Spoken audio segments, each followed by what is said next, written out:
When an avoidant person goes all in with someone, it can often indicate that there's been a significant shift in their typical behavior patterns.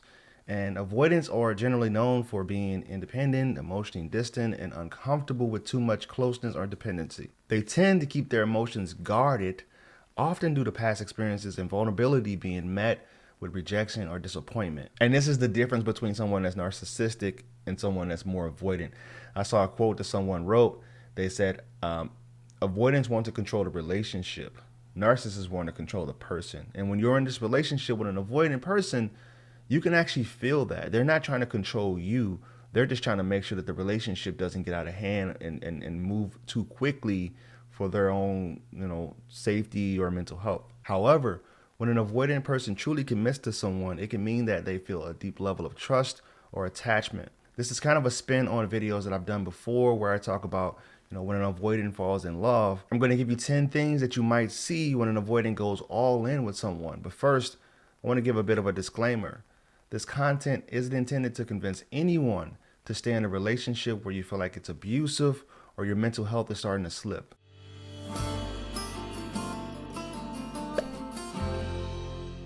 The first thing that you'll see is vulnerability, of course, in small doses. An avoidant might start to open up more, but it won't be all at once, right? They may begin sharing more and more about their emotions, their fears, past relationship experiences, but typically it's in small doses and very small steps. This is why you could be with someone that's an avoidant for 5 years and still have only 5 months of some type of progress with that person. Their comfort with vulnerability grows over time, and they might test the waters to see how the other person responds. And when that happens, what I tell people to do is try not to make a big deal out of it. We want to go back and rehash conversations and talk about things that was really impactful for us and made us want to get closer to this person. But for them, it's difficult for them to do that in the first place. So they'll try to glass over like, hey, don't even, this nothing. It was nothing. Let's not even talk about it anymore. The second thing that you'll see is increased communication. Avoidance will be prone to withdrawing or going silent for times, and especially when they feel overwhelmed or need some space. But when they're genuinely invested in someone, they may start making more time and more effort to communicate consistently with that person. And even if it's not at the same level of an anxious person, they may send messages, check in, or make plans more actively than they would with someone they're not attached to. Well, I actually forgot to introduce myself. My name is Coach Court, and I've been helping people navigate relationships for over the past 18 years. If you want my help personally, the quickest way to get into contact with me is through my website at www.fruitfulseeds.com. The third thing that you'll see is they'll start making future plans. Because avoidants usually prefer to take things slowly, one day at a time, they may struggle with that long-term commitment. But when you start to see them go all in, they'll start making those future plans. They may start talking more about the future. They could range from talking about upcoming trips together or discussions about living arrangements, career moves, or even marriage, right? This can happen. They will need to feel a sense of security to commit to these types of things, though. So I know it's exciting and it feels like, all right, we finally got here, but try not to double down on those conversations so often because they may have had this transient feeling in that moment, but you want to let them build on that commitment and those promises at their own pace. The fourth thing that you'll see is a lot of protective and caring behaviors. The fourth thing that you'll see is a lot of protective and caring behaviors from an avoidant. Now, they may not always express their affection in the same way as more openly and affectionate people, but they will show it through protective and thoughtful actions. And this is where something like the 5 love languages comes in. Their number one love language that they like to speak is acts of service. It's a lot easier for them to do things for you, offer advice, or to just get things done around the house for you than to talk about the way that they feel about you. And that's just kind of how they wire. The fifth thing is physical closeness. Well, a lot of avoidants that I know, they really struggle with that physical closeness piece. But when they start to make a strong effort to show that they really appreciate you, they will start doing these things.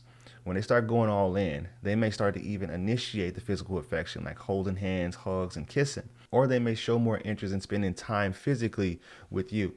Their need for personal space may also decrease, though it won't disappear completely. The next one is they'll start dealing with their emotions more actively, which means they may start suggesting therapy or counseling for themselves.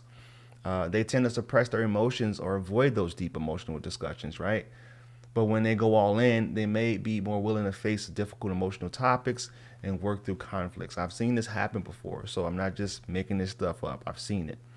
This doesn't mean that they'll suddenly become emotionally expressive, but they may start taking the effort to address issues that arise rather than just withdrawn from the whole conversation or the relationship. And this is the difference between someone that's narcissistic and someone that's more avoidant. I saw a quote that someone wrote.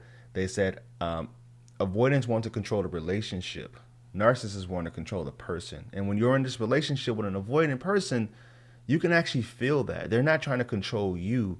They're just trying to make sure that the relationship doesn't get out of hand and move too quickly for their own, safety or mental health. The seventh thing that you'll see is they'll start fearing losing that connection. And it's not something that's over the top or grandiose as someone that may be more anxious about losing the connection. They won't show it that way. But they will say something like, hey, I don't want to be just friends. And I know this is basically a paradox with someone that's an avoidant. Despite their autonomy, they may develop a significant fear of losing a person they've committed to. And this fear can also show up in this push-pull dynamic that they see themselves in, where they actually push away from the relationship because they've gotten too close. Now, it doesn't make a whole lot of sense to someone who's more secure or someone that's anxious because we operate differently, but that's how they show up when they start to feel like, I'm going to lose this person, so I might as well sever my emotions from them. The next one is they'll start dealing with their struggles with the intensity of the relationships. Now, while an avoidant might commit to someone, they may start to struggle with the intensity of the emotions in that relationship. They may go through periods where they pull back, not because they don't care, but because they need to space themselves in between those interactions. Like I talked about this in the past video that I just did. It's the silence between the notes that makes the real music. If you guys are interested in that, go back and listen to my last video that I did. Now, during these times, they may need your understanding and reassurance that that you understand how they're feeling. You understand that they may be feeling a little bit overwhelmed and suffocated. So just give them that validation so that they can know that, hey, they're not flawed, broken. This is just something you understand. The ninth thing that you'll see is they'll start balancing that independence and that insecure attachment piece. They may set boundaries in ways that help them maintain their sense of self while still nurturing that relationship. And the last one is reluctant commitment. And this might be one of the most important, because it's important to know that an avoidant may not always feel entirely comfortable with full commitment. And even if they're all in their relationship, they may still have moments of doubts and hesitations about this relationship. But if they're going through the motions of commitment, it's likely because they trust a person enough to make themselves vulnerable and are willing to try, even if it's uncomfortable. And this is something that people that are in relationships with them will sense and you will feel, and it probably will make you frustrated. But understand, this isn't something that's typical of them. This isn't something that's actually comfortable for them, because they have so many deep down fears about making this commitment and making the wrong choice. So if you found this video of any value, please like, comment, and share. You can reach out to me on my other social media accounts. Instagram is Coach Court. Facebook is Coach Court.